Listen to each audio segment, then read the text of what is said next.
The LIV Invitational Series has just wrapped up its first season, so it's finally time for us to analyze how things went for the controversial league. There's no doubt that we received a lot of buzz from the media, both good and bad, but the bigger question still remains: did they manage to leave a mark or not? Without further ado, let's take a look at some key questions regarding the future of LIV golf. First off, what's been the biggest source of their success? Well, it's obvious. Luring the biggest players on their side was definitely a power move. And it's really not hard to comprehend. They've got all the money in the world, and it's literally being funded by Saudi Arabia's public investment fund. So signing up the top golfers from the PGA Tour gave them much-needed attention, which also left the golfing world in complete shock. Like, no one would have thought 18 months ago that big names like Brooks Koepka, Bryson DeChambeau, Patrick Reed, Phil Mickelson, and Dustin Johnson could ever perform on another platform besides PGA. Besides this, Ian Poulter, Lee Westwood, Sergio Garcia, and Henrik Stenson have also walked away from any future involved in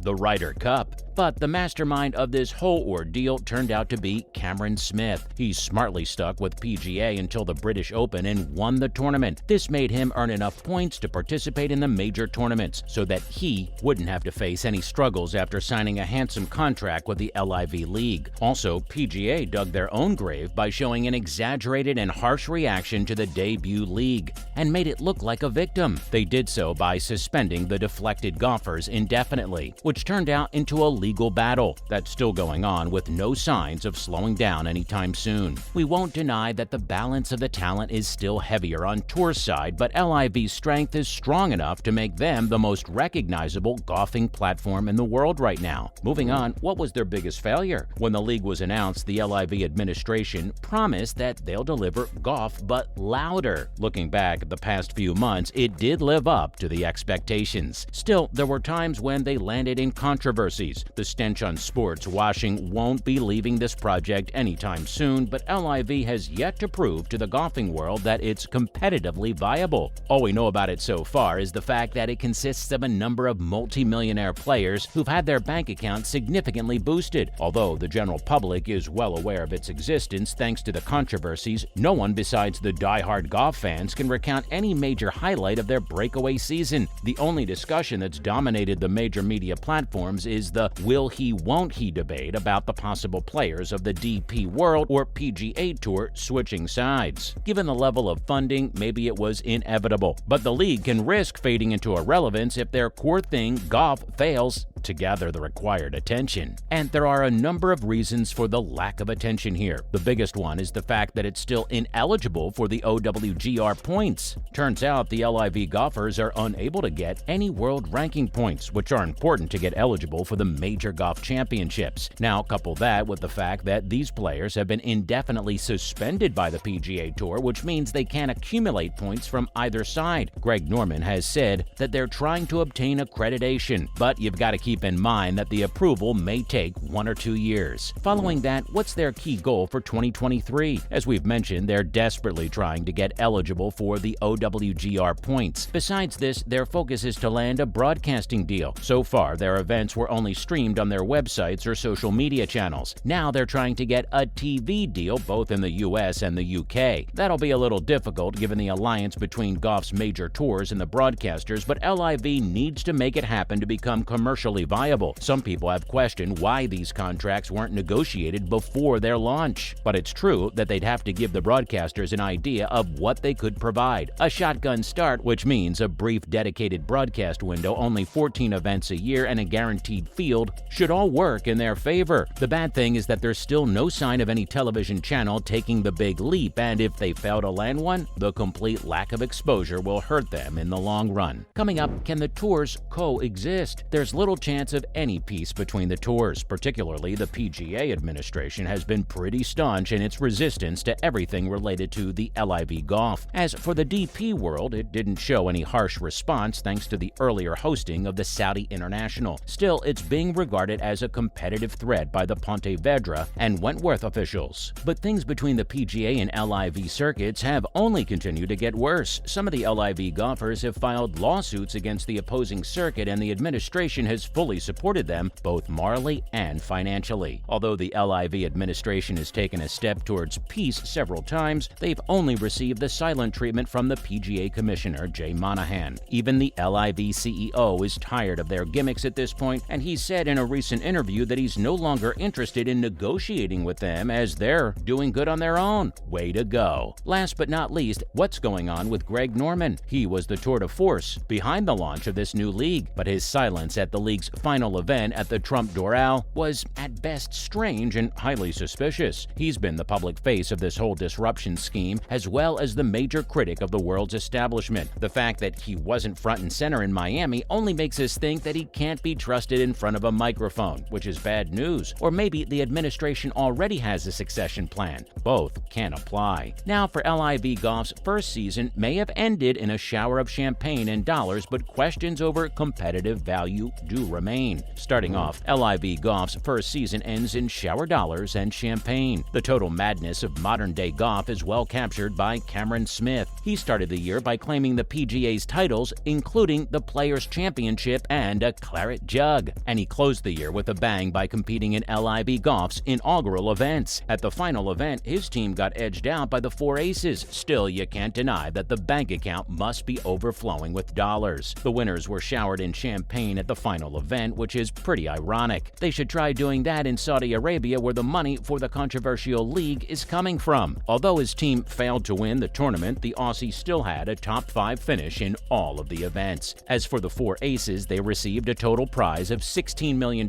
with $4 million split among the members. The team included Dustin Johnson, Taylor Gooch, Patrick Reed, and Pat Perez. On the other hand, Cam Smith and company had to settle for $2 million per person. Hey, that's not bad at all. A total sum of $34 million was distributed on the final day of the Trump Doral. What's more, Dustin Johnson pocketed the most among the players. He went home with a total of $35.6 million from all the events. It must feel good to be Dustin Johnson right now. He said that the whole season continued to get better and better, and certainly it did. The viewership for the final event literally rose to 70,000 on YouTube. Next up, people have raised questions over the competitive value of the LIV Golf. The LIV administration is considering their inaugural event to be a great success for a startup business. But the thing is that it's a free-to-air product, which is actually available on their website and social media channels. It hasn't really piqued the attention of the general public. The whole season was filled with controversies, and they forgot to focus on their main selling point. Yes, that's golf. In addition, the players put on an impressive game, so don't you think it'd be a bit unfair for the likes of Smith and Johnson to not get the mainstream attention they deserve? It looks like no one was trying to care about the big picture that the new league was trying so hard to push. Last but not least, here are some final thoughts. The debut season had plenty of lows. Both Phil Mickelson and Greg Norman landed themselves in hot water after making controversial comments about Saudi Arabia and its alleged involvement in the killing of Jamal Khashoggi. All of these controversial moments drew the attention away from the main game. Moving into 2023, they need to improve their weak points, which include landing a broadcasting deal which will attract the rightful attention to golf, as well as obtaining the accreditation of the OWGR points. Well, that's a wrap for this video. Did you follow the inaugural season of LIV Golf? Let us know in the comments below, and make sure to give this video a thumbs up and subscribe to the channel for more videos like this. We'll see you in the next one.